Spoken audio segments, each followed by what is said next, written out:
Okay, I know the screen is basically blank. I have my iPod facing the bed because I don't want it facing my face, because then you'll be looking at me, looking down at paper, not looking at the camera. So that would be weird. But anyway, I did a essay where I had to find not specific words, like words that I could just choose randomly. 10 of these words, I had to research their origins. So, that led to the video idea of the 10 word, not top 10, because it's not ranked in any way, and it's not the most interesting, but it's 10 words, 10 word origins that may surprise you.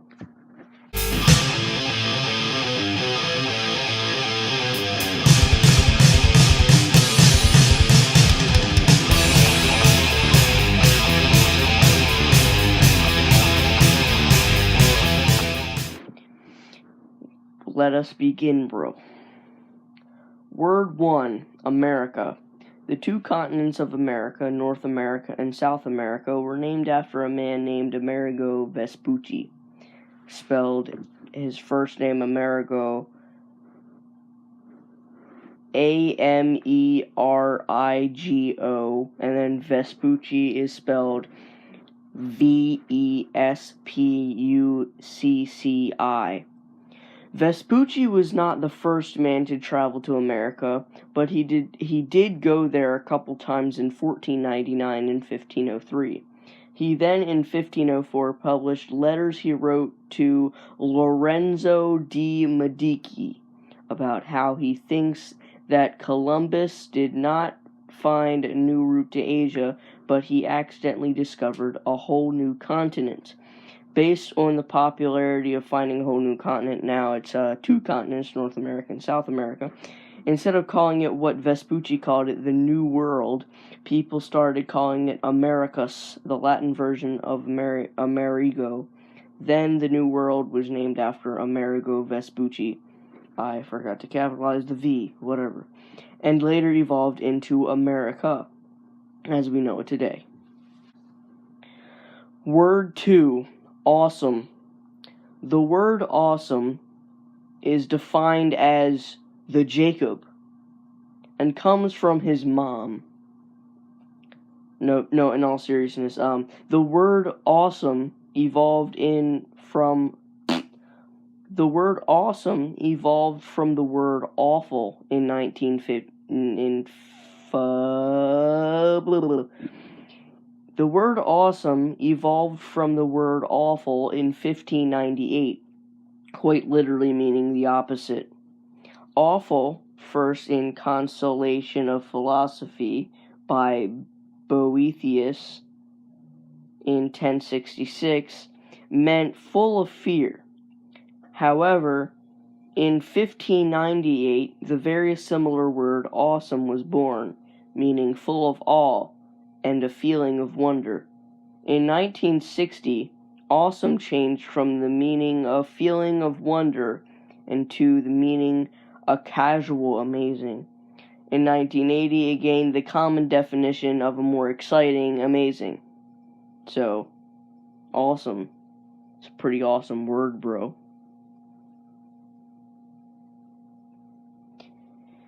The best way to describe awesome is like the new definition. Instead of a casual amazing going to a more exciting amazing, you could literally just say, whoa, dude. That's it. That's how you could describe awesome. You're like, whoa, dude, that's cool, man. Anyway. Word 3, gold. Element 79 is gold and is abbreviated as AU from the Latin word for it, aurum, spelled AURUM. Gold has existed in the use of man since 3400 BC in Egypt. The word gold was first used around the year 725 AD in the Corpus Glossary, which is a dictionary for translating Latin to English. Word 4, Viking. In the 9th century, or the 800s, there existed the words Wiking, spelled Wicing, or Sewiking. S, and then that little letter that's like a conversion of A and E. You know what I'm talking about? That's S, and then that little weird letter, and then W. I'm gonna call it AE. Is that okay? So Saewicing is Sewiking, which meant pirate and sea pirate respectively. Those words were then associated to Norse pirates. The Scandinavians then developed the word Vikinger in the 11th century. The word Wiking evolved into the word Viking, and as that happened, the word Wiking fell out of the English dictionary, and the word Viking became the normal use of the word. So, Viking is literally an insult to Norse pirates. Anyway, word 5, vampire. The word vampire, spelled Vampyre, was well known by the 1730s. Although there are many different ideas of what language English adopted the word from, some say French, some say German, some say Hungary, Serbo-Croatan, or even Greek. In 1734, this word appeared in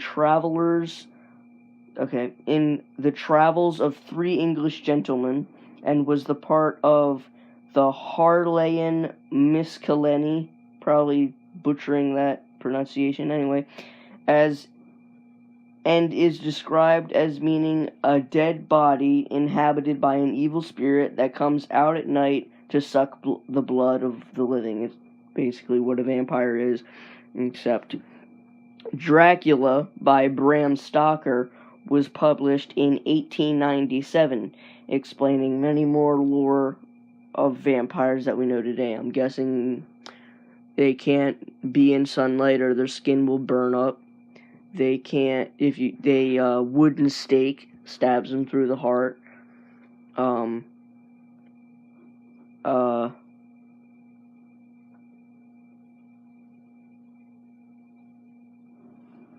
I think that's it. Is that it? I don't know about chopping their heads off. That's in Supernatural. I don't know.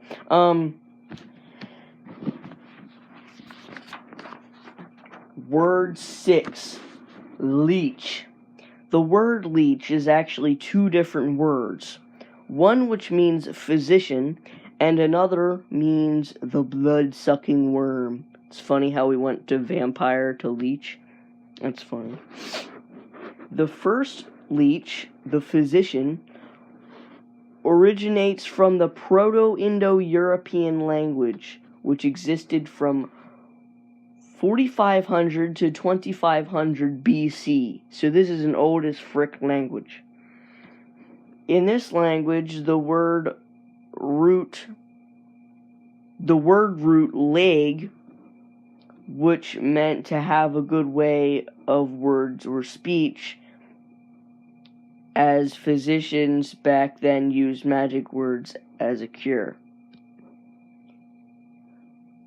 I'm gonna redo that sentence because I frickin' messed that up. In this language was the word root. Frick. In this language was the word root leg, which meant to have a good way of words or speech, as physicians back then used magic words as a cure. Then this evolved into the Old Norse word Leknir, spelled Laeknir, And the old Frisian word, Frisian is spelled Frisian, so the old Frisian word Letza, spelled Letza, and then the word we know of today as leech,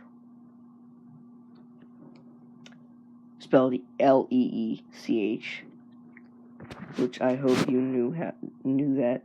The second leech, the worm, originates from Proto-Indo-European with the word root lig, spelled exactly like leg, except you put an I after the E.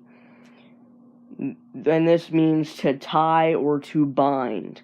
This makes perfect sense, as leeches not only somewhat resemble a rope, they will latch onto you in order to suck your blood. The word root lig evolved into the Middle Dutch word lake, spelled Leik, or lake, spelled Lake, and then evolved once more into the Kentish dialect word lice, which is spelled Lyce, and then into the English word lace, which is spelled I think it's leash, I don't know, which is spelled, or lash, I don't know, Laece, that's how you spell it. Then finally it evolved into leech, spelled Leech, which we know of today as the little black blood-sucking worm. Extra fun fact, did you know that some leeches have 3 jaws? And that all leeches have apparently 32 brains? They're like little brain pieces spread across all their body, but so they have 3 jaws, 32 brains. Okay. Word 7, pagan.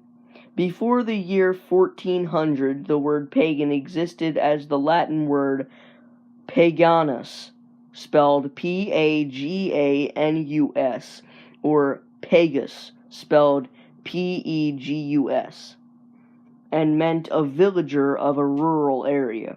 Then a change in the word's meaning occurred, but there are a couple different ideas as to how this change occurred. One is that Christianity spread through the Roman Empire, and the ones who still believed in Roman gods were called pagans. Or it could have just been the Christians called themselves Milites, spelled Milites,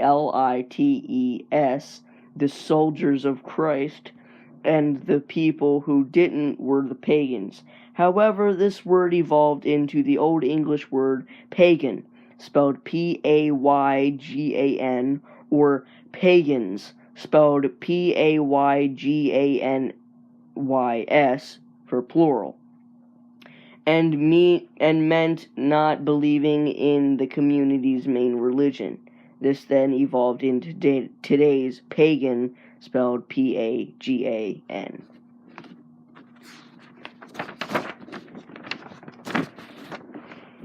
Word 8, planet. The origin of the word planet is from the Greek word planet, spelled Pi Lambda Alpha Nu Eta Tau. If you don't know the Greek alphabet and what each letter sounds, you can look that up because I am not explaining all of it. This is pronounced planet and means a wanderer. This is because the planets wander through the sky. This evolved into the Latin word planeta, spelled with a planet with an A at the end after the T. Anyway, the Greek and Latin definition of planet in astronomy used around the year 1000 AD was anything in the sky, including stars, that was visible to move, was a planet. This evolved into the French word planete. I think that's how you pronounce it. It's Planete. And then finally the English word planet.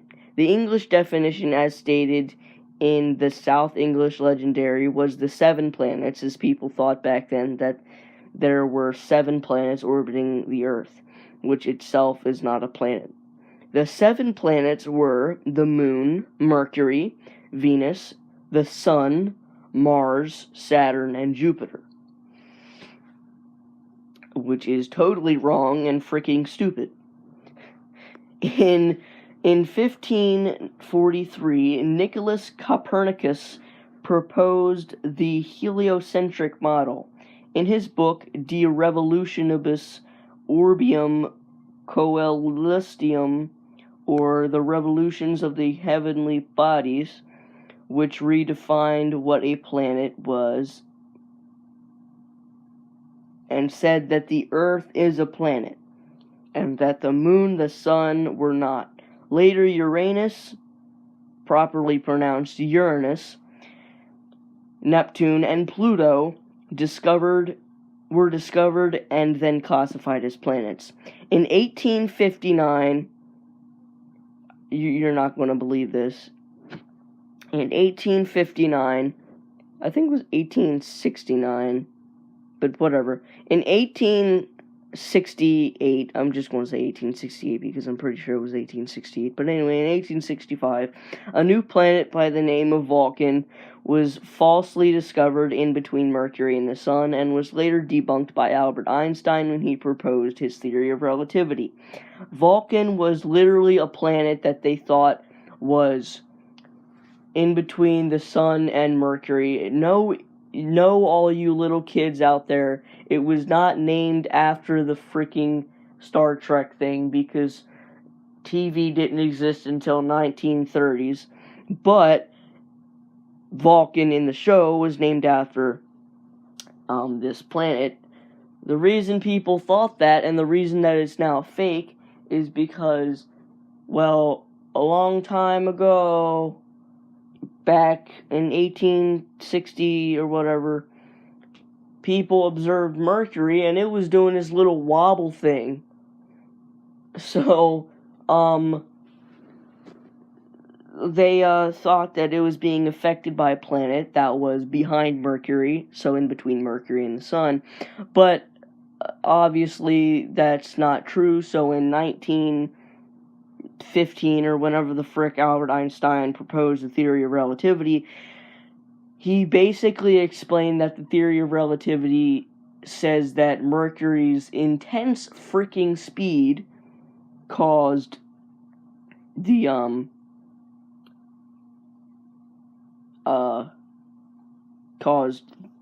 motion blur, or whatever, that people thought was Mercury wobbling and stuff. So it was Mercury's speed that was causing the wobbling, not another planet.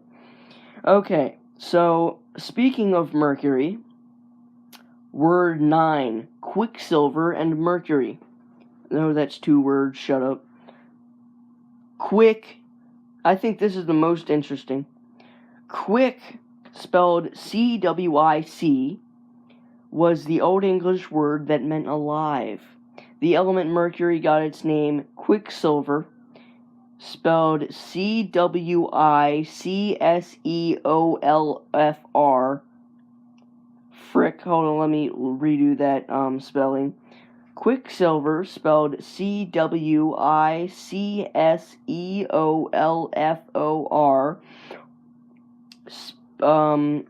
It's spelled like that, because I don't know, but it got the name Quicksilver because of its silver color and the fact that the droplets of liquid mercury moved around as if they were alive. So that's why it's called Quicksilver, because quick meant alive, and silver obviously was the color. So anyway, around the year 1300, the word quick, spelled C-W-I-C, turned into the word quick, spelled Q-U-I-C-K, which means fast, obviously. If you didn't know that, I don't know where you've been for the last 100,000 years. Also, in the 1300s, the element Quicksilver gained the name Mercury because of how medieval alchemists associated it with the planet Mercury. The element symbol Hg comes from the Latin word hydrargyrium, Hydrargyrum, which is spelled Hydrargyrum, which comes from the Greek word hydrargyros, which is spelled upsilon delta rho alpha rho gamma upsilon rho omicron sigma, and means liquid silver. So I know you're like, the frick did you just say? I know I said spelled blah blah with Greek letters. Seriously, if you don't know what the Greek alphabet, if you don't know the Greek alphabet letters and how they sound, you need to look that up, man. Anyway, word 10. Word 10, finally, last but not least, word 10. It should be word 666, but whatever. Word 10, hell.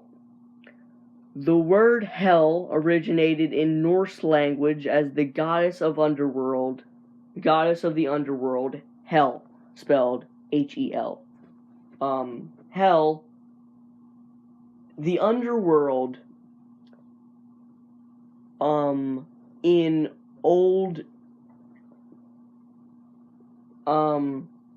multi-god religions, like Egypt, Greek, and all that, it wasn't a bad place. It was just where you went when you died, regardless of if you were good or evil or neither.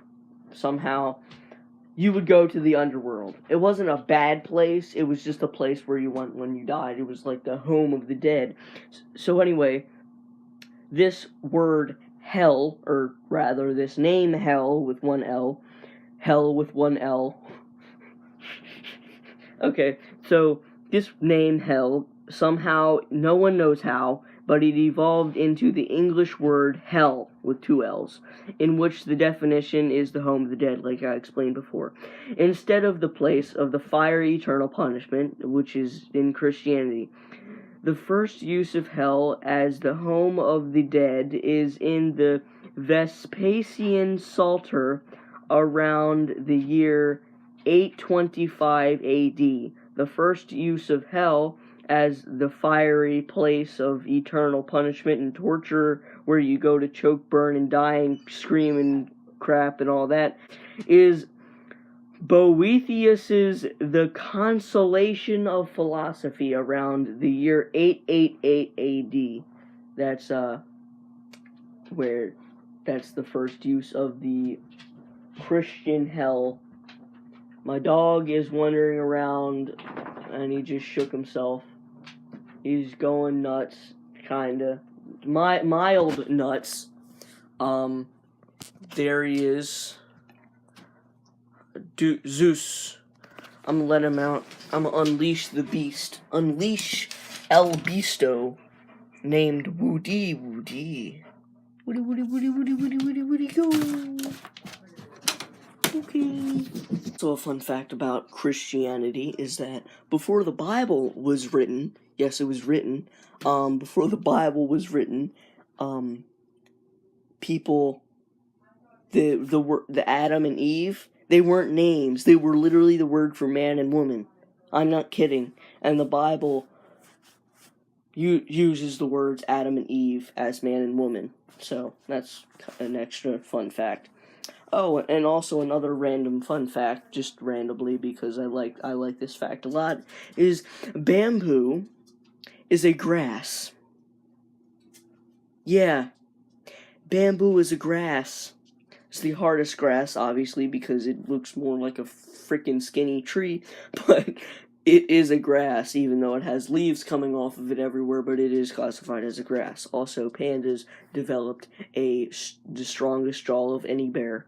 Their face was like a normal bear, except it grew to that weird, flat-faced, weird thing like a freaking pug, because, Chinese got a bunch of pandas, and they put them in a zoo, and they didn't have meat, so they gave them a bunch of bamboo, because that was, like, they had a bunch of bamboo, so they needed to give them a bunch of bamboo, because they didn't have any meat, and they had a bunch of bamboo, so give the bamboo to pandas, you know, and bamboo is really, it scratches up the throat really bad, so pandas evolved into scratchy throat, well, anti-scratchy throat, so they had thick throats. And then bamboo is really hard to chew. It's like, freaking, it's really hard to chew, so it developed, strong jaws, so, but they're not as strong as a hippo. Hippo, I don't know if you've seen it, but hippos can literally bite a watermelon in one bite and just squish it. It's hilarious. Go look that up. Also, look up mountain chicken.